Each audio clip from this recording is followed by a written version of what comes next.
Hello friends, welcome to 8 to 8 சமையல். இன்றைக்கி நம்ம 8 to 8 சமையலில் ஒரு ஈவினிங் ஸ்நாக்ஸ் புடலங்காய் வச்சு எப்படி செய்யலான்னு பார்ப்போம். நல்லா கிறிஸ்பியாக அண்ட் டேஸ்ட்டாக எப்படி செய்யலான்னு பார்ப்போங்க. இப்போ நான் இது ரெடி பண்ணுறதுக்கு 2 புடலங்காய் எடுத்திருக்கேன். இப்போ நம்ம இதை கட் பண்ணிக்கலாம். இந்த மாதிரி ஓரங்களை 2 சைடு கட் பண்ணிவிட்டு ரவுண்டு பீஸாக கட் பண்ணி எடுத்துக்குவோம். புடலங்காயில் நிறைய நார்ச்சத்து இருக்குது. இதை நம்ம டைரெக்டாக குழந்தைங்களுக்கு பொரியலாக கொடுக்கும்போது நிறைய குழந்தைங்க சாப்பிட மாட்டாங்க. இந்த மாதிரி நம்ம ரெடி பண்ணி கொடுத்தோம் அப்படின்னா இது நம்மளாக புடலங்கான்னு சொல்கிற வரைக்கும் அவங்களுக்கு தெரியவே தெரியாது. அந்தளவுக்கு சூப்பராக இருக்குங்க டேஸ்ட்டு. ஒரு தடவை இந்த மாதிரி ட்ரை பண்ணி பாருங்கள். இப்போ நம்ம எல்லாத்தையுமே கட் பண்ணிவிட்டு ஒரு பவுலுக்கு மாற்றிக்கலாம். ஓரளவுக்கு கொஞ்சம் திக்காகவே கட் பண்ணிக்கோங்க, ரொம்ப நைஸாக கட் பண்ணிடாதீங்க. இப்போ இது இருக்கட்டும், நம்ம மாவு ரெடி பண்ணிக்கலாம். ஒரு மிக்சிங் பவுலில் 2 கப் அளவு கடலை மாவு எடுத்துக்கிறேன். இது கூட 1 ஸ்பூன் மஞ்சள் தூள்,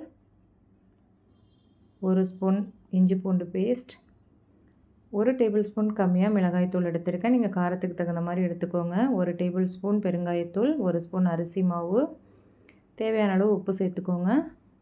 1 ஸ்பூன் சோம்புத்தூள், 4 பல் பூண்டை தோல் எடுக்காமல் தட்டி வச்சுருக்கேன், அதையும் சேர்த்துக்கலாம். சேர்த்துட்டு நம்ம நல்லா மிக்ஸ் பண்ணிக்கலாம்.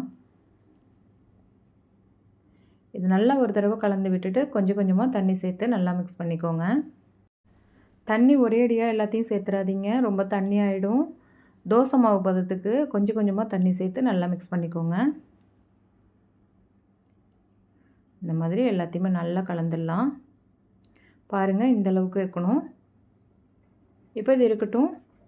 பொரிக்கிறதுக்கு எண்ணெய் சூடு பண்ணிக்கலாம். இப்போ நான் ஒரு கடாயில் எண்ணெய் எடுத்திருக்கேன்.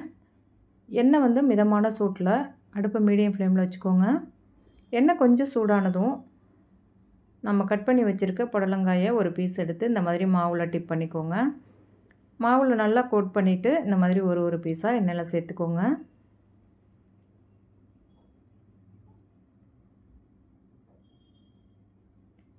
சேர்த்துட்டு நம்ம உடனே திருப்பி விட்டுறக்கூடாது. மாவு கொஞ்சம் வேகட்டும். ஒரு 1லேருந்து 2 நிமிஷம் மீடியம் ஃப்ளேமில் அப்படியே வேகட்டும்.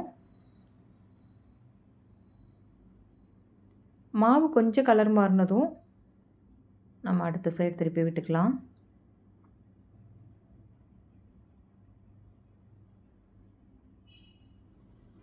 எண்ணெயில் உள்ள அந்த பபுள்ஸ் எல்லாம் குறைஞ்ச உடனே நம்ம வெளியில் எடுத்துடலாம். நல்லா கிறிஸ்பியாக இருக்குங்க. நல்லா சுட சுட சர்வ் பண்ணிங்க அப்படின்னா சூப்பராக சாப்பிடுவாங்க குழந்தைங்க. அவ்வளோதாங்க, சூப்பரான ஈவினிங் ஸ்நாக்ஸ் டக்குன்னு ரெடி பண்ணிட்டோம். ஒரு தடவை இந்த மாதிரி ரெடி பண்ணி கொடுத்து பாருங்கள், குழந்தைங்க சூப்பராக சாப்பிடுவாங்க. ட்ரை பண்ணி பார்த்துட்டு உங்களோட அனுபவத்தையும் கூட கமெண்ட்டில் ஷேர் பண்ணுங்கள். இந்த வீடியோ உங்களுக்கு பிடிச்சிருந்தா 8 to 8 சமையலுக்கு லைக் பண்ணுங்கள். உங்கள் உறவுகளுக்கும் நண்பர்களுக்கும் ஷேர் பண்ணுங்கள். மறக்காமல் நம்ம சேனலுக்கு சப்ஸ்கிரைப் பண்ணுங்கள். தேங்க்ஸ் ஃபார் வாட்சிங்.